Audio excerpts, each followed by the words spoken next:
கதை முடிஞ்சு போச்சு. ஈசான மூலையில லேசான பள்ளி சத்தம் மாமன் பேர சொல்லி பேசுது.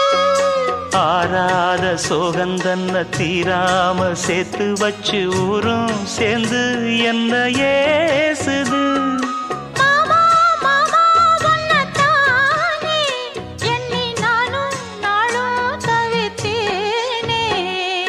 கூண்டுக்குள்ள என்ன வச்சு கூடி நின்ன ஊரை விட்டு கூண்டுக்குள்ள போனதென்ன கோலக்கிளியே.